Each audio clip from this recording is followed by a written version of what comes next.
Hello guys. इस video के अंदर हम डिस्कस करने वाले हैं different type of tags in HTML like heading tag, paragraph tag etcetera.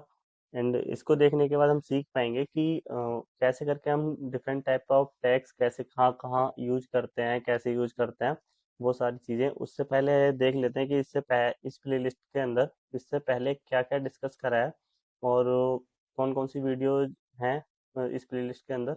चलते हैं यूट्यूब चैनल पे और यहाँ पर देखो इस ये प्लेलिस्ट है, इसको बुकमार्क कर लेना और एक्सेस कर लेना, सेव करके रख लेना, जिससे कि होगा क्या, आपको ये वीडियो आसानी से मिल जाएंगी। और ये वीडियो देखना ज़रूरी है क्योंकि इन वीडियो के अंदर मैंने बेसिक इंट्रोडक्शन ही डिस्कस करा है, कैसे करके हम स्टार्ट करें। इससे पहले वाली वीडियो में हमने डिस्कस करा था कि कैसे करके जावा स्क्रिप्ट को अपने HTML के अंदर लिख सकते हैं, कैसे लिंक टैग को यूज करते हैं, टाइटल टैग क्या होता है, वो सारी चीज़ें। और उससे पहले basic structure of HTML and first video में डिस्कस करा था कि वेबसाइट कैसे करके वर्क करती है एंड इंट्रोडक्शन वगैरह। एंड सेकंड वीडियो में how to install VS code, ये सारी चीज़ें। ये वीडियो देखना भी ज़रूरी है फिफ्थ वीडियो पे आने से पहले। चलो फिफ्थ वीडियो स्टार्ट करते हैं और इस ट्यूटोरियल के अंदर हम लोग डिस्कस करेंगे अबाउट टेक्स्ट। यहाँ पे एक डॉट फाइव करके एक फाइल बना लेते हैं और इसके अंदर हम बॉयलर प्लेट लगाते हैं जल्दी से। और बॉयलर प्लेट कैसे लगाते हैं ये चीज़ मैं पहले बता चुका हूँ। इसके अंदर इसके लिए क्या करते हैं कि एक्सक्लेमेटरी साइन हमने प्रेस करा एंड एंटर दबाया तो हमारी बॉयलर प्लेट लग जाती है। VS कोड हमें एक फीचर देता है एमएट का, ये भी सीखना बहुत ज़रूरी है। इससे होता क्या है कि हमें बहुत सारी हेल्प मिल जाती है कोड को लिखने के लिए। मैं यहाँ पे सबसे पहले H1 टैग बनाता हूँ, इसके अंदर लिखता हूँ this is my first heading tag H1। Like कुछ ऐसे लिख देता हूँ। एक चीज़ और बताता हूँ, लाइक मैंने H2 लिखा, एमिट का फ़ायदा बताता हूँ। H2 लिखा, इसके अंदर कर्ली ब्रेसेस लगाई और मैं यहाँ पे लिखता हूँ दिस इज H2 टैग, ये लिखा और एंटर दबाया। देन इसमें क्या हुआ, H2 टैग पूरा लगा दिया इसने और यहाँ पर टेक्स्ट भी लिख दिया। कैसे करा था ये मैं H3 के साथ करके बताता हूँ दोबारा से। मैंने H3 लिखा, कर्ली ब्रेसेस लगाई, इसके अंदर लिखा this is my H3 tag, enter दबाया। देन इसने क्या करा, चलो सेम उसी तरीके से लिख दिया। ऐसे करके ये जो हमारे टैग्स होते हैं वो H1 H2 H3 H6 तक होते हैं, जो हम हेडिंग लिख सकते हैं। हेडिंग हमारी H1 से H6 तक होती है। कोई अगर क्वेश्चन ये भी पूछ सकता है कि कितने टाइप के हेडिंग्स होती हैं HTML के अंदर, कितने हेडिंग टैग्स होते हैं, तो वो टोटल 6 हेडिंग टैग होते हैं H1 से लेके H6 तक। अब हम पैराग्राफ टैग बनाते हैं। पैराग्राफ टैग के अंदर हम यहाँ पे लिखते हैं दिस इज सुशांत। और अगर मैंने ये लिखा और इसको रन करके देखते हैं, देखो इसको मैंने रन करा तो ये सबसे पहले सबसे हमारी जो H1 वाली हेडिंग थी वो शो हो गई, H2 वाली हेडिंग शो होगी, उससे छोटी H3 वाली हेडिंग शो होगी। ऐसे करके हम अगर H4 H5 H6 लिखेंगे तो वो भी ऐसे ही करके शो होगी। इससे छोटी छोटी होती जाएंगी और पैराग्राफ टैग हमें दिख ही रहा है कितना छोटा है। इसको हम जूम करके दिखा देता हूँ। जो पैराग्राफ में जो भी डेटा है वो एक पैराग्राफ की तरह ही आता है। मैं इसके अंदर चलो थोड़ा बड़ा टेक्स्ट लिखता हूँ। लाइक मैं यहाँ पे लिखता हूँ लॉरम, ये भी एक एमिट का ही फीचर है। अगर मैं यहाँ पे लॉरम लिखा और एंटर दबाता हूँ तो ये लॉरम का कुछ टेक्स्ट दे देता है। इसने क्या एक टेक्स्ट दे दिया। सपोज करो मेरे को 30 वर्ड ही चाहिए, 20 वर्ड चाहिए लॉरम के। इसको as a testing purpose use कर सकते हैं कि कहाँ से टेस्ट को, मतलब कहाँ से टेक्स्ट को कॉपी करें, उठाएं, इतना सब करने की कोई ज़रूरत नहीं है। अगर हमें वेब पेज पे टेस्टिंग करनी है, लाइक इतना वर्ड हो तो हमारा वेब पेज कैसे दिखेगा, उसके लिए लाइक हमें 400 वर्ड भी डालने हैं या 40 वर्ड डालने हैं, तो हम यहाँ पे क्या लिखते हैं 40 लॉरम 40 देन एंटर। उसके बाद में हमने चेक करा कि यहाँ पे 40 वर्ड्स आ गए, सेव करा और यहाँ पर चेक करा, देखो हमारे 40 वर्ड्स दिख रहे हैं। मैं इसको थोड़ा जूम कर देता हूँ, अभी क्लियर दिख रहा होगा।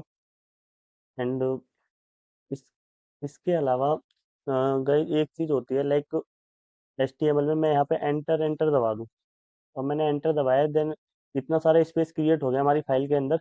बट ये स्पेस हमारे पेज पे शो नहीं हो रहा है। इस फाइल को मैंने सेव करा और चलाया, देखो यहाँ पर कोई भी स्पेस क्रिएट नहीं हुआ। तो HTML में एक चीज़ होती है कि अगर हम कोई भी टेक्स्ट लिखते हैं तो वो वहाँ पे कितना भी स्पेस हम क्रिएट करते हैं तो स्पेस को रिमूव कर देता है। इसमें स्पेस क्रिएट नहीं होता। अगर हमें स्पेस क्रिएट करना होता है देन हम क्या करते हैं, सपोज करो हमें ये जो फर्स्ट वर्ड और सेकंड वर्ड के बीच में एक स्पेस क्रिएट करना है, देन हमें यहाँ पे क्या करेंगे कि M%NBSP करके एक टेक्स्ट होता है, इसको लिख के इसके बीच में स्पेस क्रिएट कर देंगे। ये देखो हमें यहाँ पे दिख रहा है, ये स्पेस क्रिएट हो गया। इसका भी हम यूज कर सकते हैं, ये कोड होता है, इस कोड का यूज करके हम यहाँ पे स्पेस क्रिएट कर सकते हैं। एंड कुछ टैग्स होते हैं वो डिस्कस कर लेते हैं। लाइक अगर हमें बोल्ड करना है अपने टेक्स्ट को, तो देन हम क्या यूज करते हैं, स्ट्रॉन्ग। अगर मैंने स्ट्रॉन्ग टैग यहाँ पे बनाया और इसके अंदर कुछ टेक्स्ट डाल दिया, सपोज करो मैंने ये टेक्स्ट उठाया और इसके अंदर डाल दिया, तो ये टेक्स्ट क्या होगा, बोल्ड हो जाएगा। देखो दिख रहा है, ये टेक्स्ट क्या होगा, बोल्ड। सेम चीज हम बी के साथ भी कर सकते हैं। सपोज करो मैंने यहाँ पे एक बी टैग बनाया और बी टैग के अंदर मैंने ये टेक्स्ट डाल दिया, बी टैग भी हमारा क्या करेगा, इसको बोल्ड कर देगा। देखो इसने यहाँ पे बोल्ड कर दिया। बट अब अभी मॉडर्न HTML में हम क्या करते हैं, बी टैग का यूज नहीं करते, क्योंकि ये बहुत सारे ब्राउजर को सपोर्ट नहीं करती। HTML5 आने के बाद में मॉडर्न वेब पेजेस बनाने के लिए स्ट्रॉन्ग का यूज करते हैं। तो बेस्ट तरीका यही है कि स्ट्रॉन्ग का ही यूज करो, बी का यूज मत करो। अगर सपोज करो हमें इटैलिक करना है किसी टेक्स्ट को, तो उसके लिए हम कौन सा टैग यूज करते हैं, आई टैग यूज करते हैं इटैलिक के लिए। इसके अंदर मैं मान लो कुछ भी लिख देता हूँ, इसको ये क्या करेगा, इटैलिक कर देगा। अभी कहाँ पर है ये टेक्स्ट यहाँ पर है, देखो ये इसने क्या करा, इसको इटैलिक कर दिया। हाँ, इसके लिए एक टैग और होता है, आई के अलावा इटैलिक करने के लिए एक होता है EM टैग। अगर EM टैग का मैं यूज यहाँ पर करता हूँ और इसके अंदर कुछ टेक्स्ट ऐसे करके डाल देता हूँ, देन ये क्या होगा, इसको इसने इटैलिक कर दिया। ये देखो दिख रहा है, कुछ वर्ड डाले थे इसके अंदर स्पेस नहीं था, ये देखो इटैलिक हो गया। EM का हम ऐसे यूज कर सकते हैं। सपोज करो मेरे को कुछ वर्ड्स स्मॉल करने हैं, तो उसके लिए एक टैग होता है स्मॉल। तो मैंने स्मॉल के अंदर कुछ टाइप करा लाइक दिस, ऐसे करके कुछ टाइप करा, और यहाँ पर देखते हैं कि ये वर्ड जो है वो हमें नॉर्मल टेक्स्ट के कंपेयर में बहुत छोटे दिखाई देते हैं। देखो ये हमारा नॉर्मल टेक्स्ट है ये, और ये जो स्मॉल के अंदर है वो है। ऐसी करके एक टेक्स्ट होता है डिलीट। अगर मैं यहाँ पे DL करके डाल दूँ, तो ये क्या करेगा, इसके ऊपर एक लाइन बना देगा, जिससे होगा क्या कि जैसे डिलीट टेक्स्ट की तरह शो होगा। DL टेक्स्ट का हम ऐसे यूज कर सकते हैं। सेम ऐसे ही हमारा एक होता है मार्क। अगर मार्क टेक्स्ट, अगर हमें मार्क करना है कोई भी टेक्स्ट, उसके लिए हम मार्क टेक्स्ट ऐसे यूज कर सकते हैं। ऐसे करके बहुत सारे टेक्स्ट होते हैं, तो भाई इनको याद करने की जरूरत नहीं है ना रटने की जरूरत है। अगर मान लो सपोज करो हमें कुछ भी नहीं आता, हमें बस यूज करना आता है, तो हम यहाँ पे सर्च क्या करेंगे, सर्च करो कि how to mark text in HTML। हमने ऐसे सर्च करा, देन क्या ये क्या कह रहा है, the mark tag defines text that should be marked और हाईलाइटेड।